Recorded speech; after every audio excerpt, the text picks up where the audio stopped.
Salut les aventurières.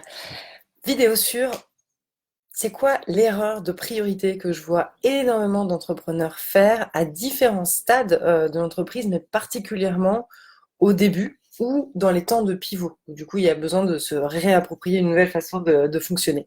Passage de cap, pivot, tout ça, donc dans les débuts. Il y a une confusion autour du passage à l'action et autour de la qualité de l'action sur la priorité entre je passe à l'action et je choisis des très très bonnes actions sur lesquelles agir, avec lesquelles partir.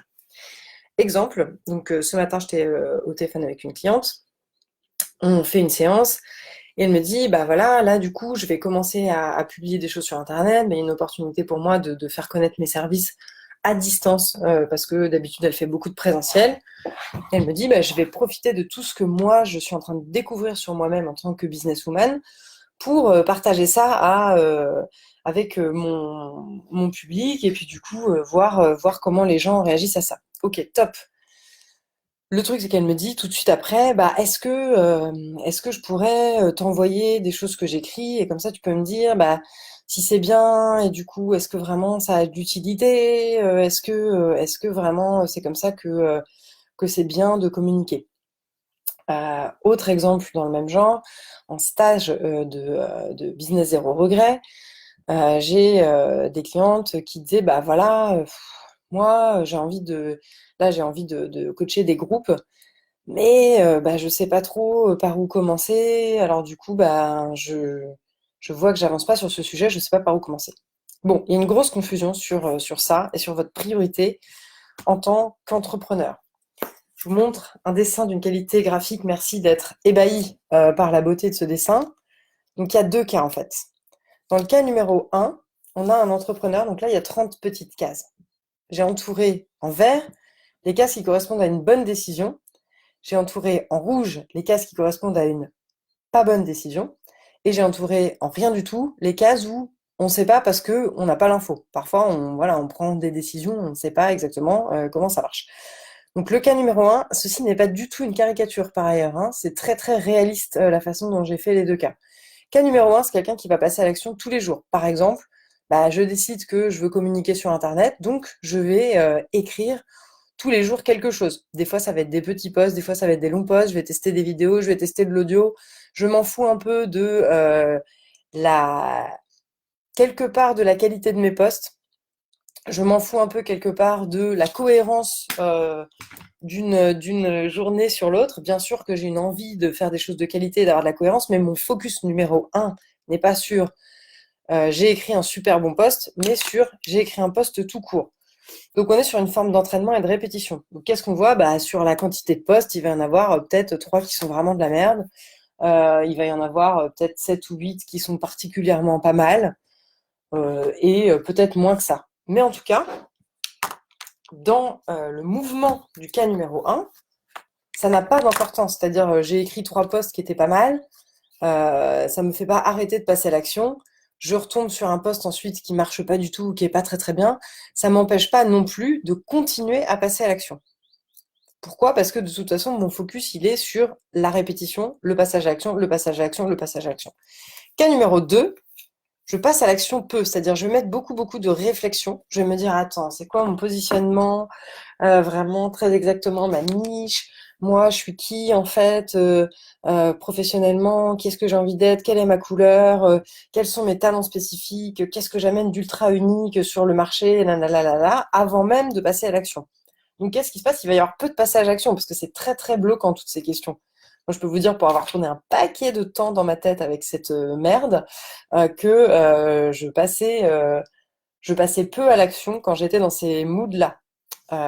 J'étais en train de me dire, ah mon Dieu, mais du coup, comme je sais pas quel est mon positionnement, y compris à être complètement à côté de la réalité, c'est-à-dire, je fais du chiffre d'affaires, les gens sont contents, plutôt que d'aller regarder ce qui se passe à cet endroit-là, dire, attends, mais il y a un truc que je comprends pas parce que les gens m'achètent, mais pourquoi est-ce que les gens m'achètent? Eh ben, demande-leur, Michel. Eh ben non, je ne faisais pas ça, j'essayais de trouver la réponse dans ma tête. Donc, beaucoup de réflexion.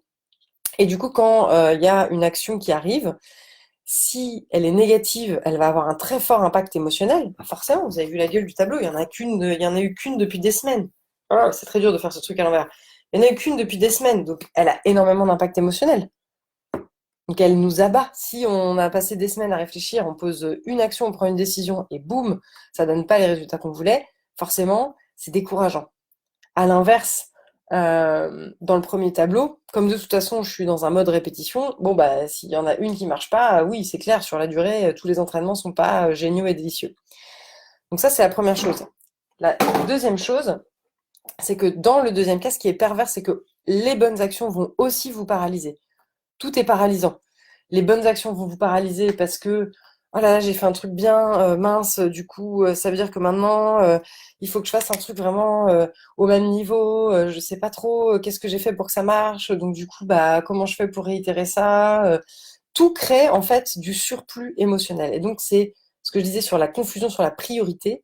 Avoir une priorité sur tout de suite une très grande qualité d'action ou ma couleur en tant que géomètre, accompagnant, je sais pas moi, peu importe le boulot que vous faites, artisane, artiste, etc.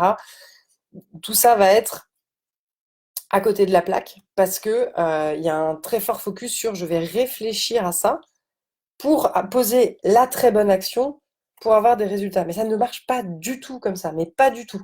En tant qu'entrepreneur, le talent le plus précieux que vous pouvez développer, c'est de prendre rapidement et régulièrement des décisions en situation de désinformation. Je précise ça, prendre régulièrement et rapidement des décisions en situation de désinformation, c'est-à-dire vous n'avez jamais toute l'info. Il se trouve qu'au niveau national, on vit cette situation. On ne sait pas quand est-ce qu'on va arrêter d'être confiné, on ne sait pas exactement quel impact ça va avoir sur l'économie, on sait juste que ça va en avoir un.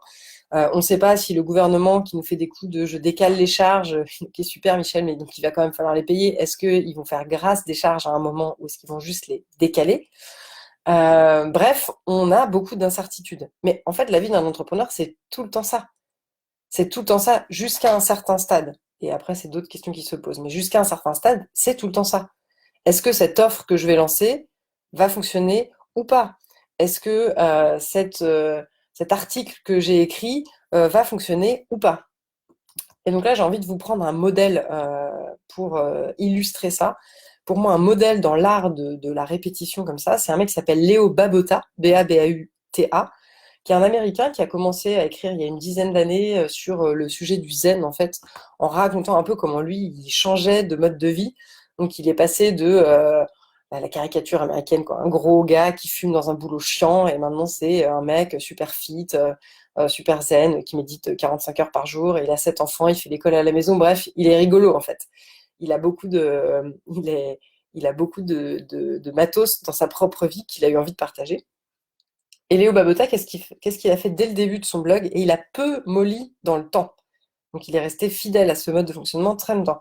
Il écrivait un article par jour et il écrivait au moins un, mais plutôt plusieurs articles invités par semaine. Donc tous les jours, il publiait un article sur son blog et il allait écrire sur les blogs d'autres personnes, faire des interviews, proposer du contenu chez d'autres gens. Donc il était en mode répétition de ouf. Ce qui fait que son blog a décollé très rapidement, il a eu beaucoup de visibilité puisqu'il utilisait les deux leviers, c'est-à-dire je passe à l'action régulièrement, je crée beaucoup de contenu, j'apprends à créer de la valeur, en créant, pas en réfléchissant sur comment créer de la valeur. Et j'utilise la notoriété d'autres personnes pour faire venir du monde sur l'endroit où je crée principalement de la valeur. Excellent double réflexe. Il y a pas d'émotionnel du coup quand on écrit des posts tous les jours. Il peut y en avoir, mais la réalité c'est qu'il va y avoir des posts moyens, il va y avoir des posts exceptionnels, il va y avoir des posts nuls à chier. Et c'est comme ça. Point. Rajouter de l'émotionnel là-dessus, c'est juste choisir d'alourdir et de refuser la simplicité de la vie. Les choses ne sont pas tout le temps les mêmes. Il n'y a pas, je sais pas moi, là je suis au bord de la mer, il n'y a pas deux marées qui se ressemblent. Bon, bah, il n'y a pas deux postes qui se ressemblent. C'est juste accepter la réalité que de vous dire, ok, c'est quoi le talent que je veux développer là? Est-ce que je veux développer un talent d'écrire les meilleurs posts du monde et du coup je vais passer des heures à ciseler chaque post et à être vraiment dans des trucs absolument parfaits pendant que j'ai pas d'audience? Ou est-ce que le talent que je veux développer, c'est moi j'apprends à passer à l'action, à prendre des décisions rapidement, même quand j'ai pas toute l'information, puisque de toute façon je n'aurai jamais toute l'information. Et donc ce qui compte, c'est beaucoup plus d'apprendre à rebondir rapidement que à passer, surtout au début, j'insiste, dans de la suranalyse d'absolument tout. C'est tentant, évidemment, c'est très protecteur. Tant que j'analyse tout et que je passe pas à l'action, bah c'est sûr, je me confronte pas à l'extérieur, je me confronte pas à ma vulnérabilité, je me confronte pas à l'intensité de poster des choses. Donc ok, je suis peinard. Je suis peinard, mais je gagne pas une thune. Donc ça dépend de ce que vous voulez, quoi. Où est le focus? Je vous remontre une dernière fois ce tableau, je le trouve tellement parlant. Qui vous voulez être en fait, le cas numéro un ou le cas numéro 2?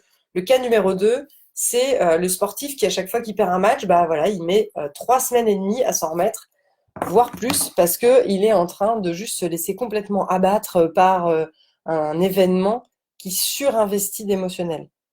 Le sportif qui est dans le cas numéro un, il s'en fout en fait. Un match, c'est un match.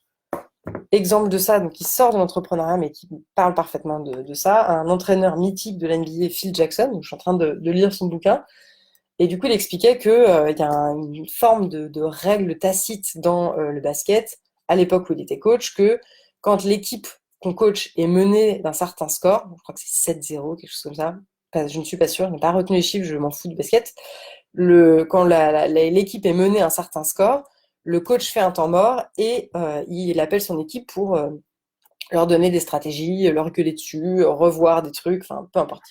À ce moment-là, il prend le leadership sur l'équipe. Et lui, il avait décidé dès le début que il serait pas ce genre de coach parce qu'il voulait développer la prise d'initiative et la créativité sur le terrain de ses joueurs. Donc, quand ses joueurs étaient menés, 7-0, 11-0, je sais pas jusqu'où il allait exactement, pour pas vous dire de trucs véridiques là-dessus, mais il les laissait dans leur merde. Et il dit, bah, il me regardait sur le banc, genre, ah, coach, ils avaient l'habitude qu'on les sorte du terrain à ce moment-là, et lui, il faisait pas ça. Il les laissait dans leur merde, se débrouiller et trouver leur solution créative. Qu'est-ce qu'on apprend de ça? Bah, d'abord, c'est devenu un entrepreneur, un entraîneur absolument mythique dans le monde de la NBA, qui a dirigé et coaché des équipes qui ont juste gagné énormément, énormément de prix. Et lui était vraiment de cette logique, en fait. Un entraînement, on s'en fout. On peut regarder le court terme et se dire, on va tout donner au forcing pour que ce match-là soit gagné. Mais du coup, sur le long terme, ça veut dire quoi? Ça veut dire que les joueurs vont rester dans leur mode hyper passif avec le coach. Ils vont gagner un match pour des, entre guillemets, mauvaises raisons, d'après lui et son positionnement de coach. Et derrière, ils développent pas leur autonomie. Donc, le système, il est voué à l'échec. Bah, c'est la même chose si vous produisez un post qui est un putain de chef-d'œuvre et qu'ensuite, ça vous bloque juste de plus jamais réécrire quoi que ce soit. Ok, d'accord, vous avez bossé comme une malade pour poster ce truc, et puis derrière, mais il ne se passe rien, parce qu'en fait, vous n'avez pas développé la qualité numéro un, la plus importante, l'endurance émotionnelle et la discipline de passage à l'action en information incomplète. Je ne peux pas insister plus sur ce sujet, tellement ça me saute aux yeux de le voir chez des débutants. Passer à l'action de façon molle et peu récurrente et du coup mettre énormément d'émotionnel dans chaque action, dans chaque lancement, dans chaque poste, dans chaque machin, c'est rajouter de la souffrance là où il n'y a pas besoin qu'il y en ait et c'est complètement à côté de la plaque par rapport à votre progression d'entrepreneur. Complètement. Passer à l'action régulièrement, quitte à faire des conneries, quitte à se rendre compte au bout de 6 mois que merde, le positionnement que j'ai choisi, c'est pas celui que je voulais. C'est ce qui s'est passé pour une coach qui est dans mon équipe Claire. Elle s'est lancée sur du coaching en séduction parce qu'elle avait hyper la niaque pour ce truc-là. Elle l'a fait 6 mois. Elle a vraiment donné, donné, donné dans ce domaine. Elle s'est rendue compte, putain, mais c'est pas du tout ce que j'ai envie de faire. J'ai envie de coacher des entrepreneurs. Elle a pivoté. Une partie assez grande de sa communauté avec qui elle avait créé des liens de confiance, avec qui elle avait avancé, bah, l'a suivie. Et du coup, c'est une coach qui cartonne. Stan Leloup, que j'adore sur YouTube, il a commencé par être coach en séduction. Ce qu'il a appris en montant son business de coach en séduction, bah, il l'a utilisé derrière pour exploser comme coach, consultant, on va dire, de créateur de programmes sur le marketing. Donc c'est le passage à l'action régulier et l'endurance émotionnelle qui vont payer sur le long terme, le focus extrême sur une forme de qualité ou de fantasme de je vais trouver ma couleur, je vais te faire un truc tellement unique que tout le monde va venir à moi et tout, mais sans passer à l'action, juste en réfléchissant dessus, c'est la plus grosse connerie que vous puissiez faire.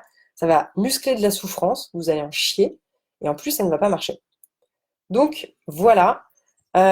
Si tout ça vous donne envie de vous bouger le cul et de mettre en place un système pour bosser endurance émotionnelle et pour que le business avance et non pas poser des fausses questions et regarder au mauvais endroit, j'ai mis un lien pour que vous puissiez postuler à un coaching en remplissant le formulaire. On a coaching de groupe, on a coaching individuel. N'hésitez pas à remplir le formulaire. Remplissez ce formulaire pour avoir un échange et puis qu'on voit la formule la plus adaptée.